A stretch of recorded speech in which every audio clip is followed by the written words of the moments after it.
आदरणीय बंधुओं, माताओं व मेरी प्यारी बहनों, राधे राधे। आप सभी का हमारे YouTube चैनल जीवन की धारा पर बहुत बहुत स्वागत है। बंधुओं, आज हम इस वीडियो में भगवान शिव व उनके एक भोले भक्त की कथा सुनेंगे, जिसे सुनने सुनाने से भगवान भोलेनाथ की कृपा से जीवन में नई नई खुशियों का आगमन होता है। कथा सुनने के बाद यदि आप हमारे चैनल पर नए हैं तो कृपया हमारे चैनल को सब्सक्राइब करें, बेल आइकन को प्रेस करें ताकि हमारी वीडियो की नोटिफिकेशन सबसे पहले आप तक पहुंचे। वीडियो को शेयर व लाइक भी जरूर करें। शिव पुराण में वर्णित कथा के अनुसार एक जंगल में भील जाति से संबंध रखने वाला कण्णप नाम का एक भील रहता था। एक दिन वह भील जंगल में अपने भोजन की तलाश में इधर उधर भटक रहा था कि तभी वह जंगल में स्थित एक शिव मंदिर में पहुंच गया। मंदिर में भगवान शिव की प्रतिमा को देखकर वह सोचने लगा कि भगवान इस वन में अकेले हैं, कहीं कोई जंगली जानवर इन्हें अकेला पाकर नुकसान ना पहुंचा दे। ऐसा सोचकर वह धनुष पर बाण चढ़ाकर मंदिर के द्वार पर पहरा देने के लिए बैठ गया। पूरी रात उसने भगवान शिव की प्रतिमा की सुरक्षा की। सुबह होने पर उसने सोचा अब महादेव की पूजा भी करनी चाहिए, उन्हें भोग भी लगाना चाहिए। लेकिन जाति से भील था, पूजा पद्धति आती नहीं थी। जंगल में गया, पशु को मारकर उसका मांस भून लिया, मधुमक्खियों के छत्ते को तोड़कर शहद ले लिया और लाकर मांस का टुकड़ा और शहद भगवान भोलेनाथ को अर्पित कर दिया और चला गया। उसी मंदिर में एक ब्राह्मण भी पूजा के लिए आता था। उस दिन जब वह ब्राह्मण पूजा करने पहुंचा और शिव मूर्ति पर मांस का टुकड़ा देखा तो वह बहुत दुखी हुआ और सोचने लगा ऐसा किसने किया है। अगले दिन ब्राह्मण जब फिर से मंदिर पहुंचा तो फिर से मंदिर में मांस का टुकड़ा देखा।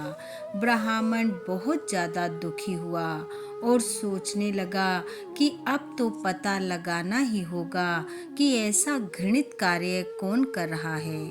अगले दिन ब्राह्मण प्रातःकाल जल्दी आकर एक पेड़ की ओट में छिप कर बैठ गया।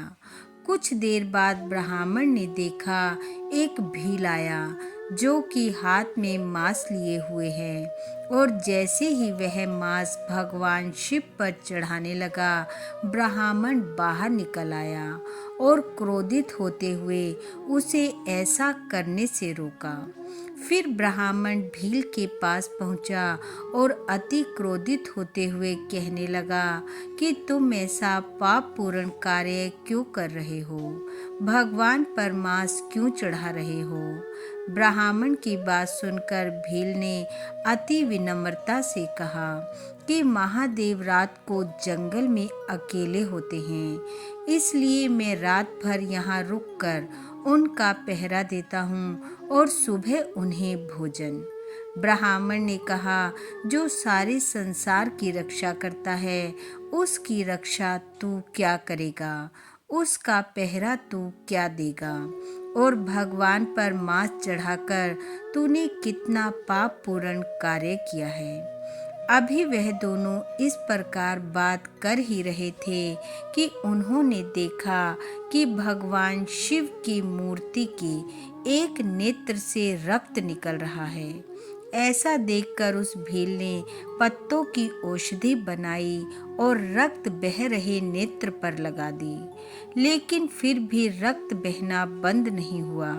यह देखकर भील ने भाले से अपनी एक आंख निकाली और भगवान शिव के जिस नेत्र से रक्त बह रहा था उस पर लगा दी। अब दूसरी आंख से रक्त बहने लगा।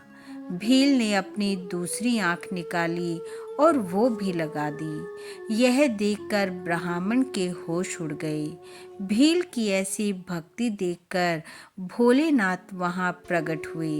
उन्होंने भील को अपने हृदय से लगाया और उसकी नेत्र ज्योति लौटाकर उसे दर्शन दिए और ब्राह्मण से कहा, हे ब्राह्मण देव, मुझे इस बात से कोई फर्क नहीं पड़ता कि पूजा की पद्धति क्या है। मुझे भक्त का भाव प्रिय है। जो भक्त पूरे समर्पण के साथ केवल मेरा स्मरण ही कर लेता है तो मैं उस पर प्रसन्न हो जाता हूँ और अपने आशीर्वाद से उसके जीवन को खुशियों से भर देता हूँ। ऐसा कहकर भगवान भोलेनाथ उस भील को आशीर्वाद देते हुए अंतर ध्यान हो गए। बोलो महादेव भगवान की जय। बंधु, भगवान भोलेनाथ की कृपा आप व आपके परिवार पर सदैव बनी रहे। आपका घर आंगन खुशियों से महकता रहे। इन्हीं शुभकामनाओं के साथ आप सबका बहुत बहुत धन्यवाद। राधे राधे।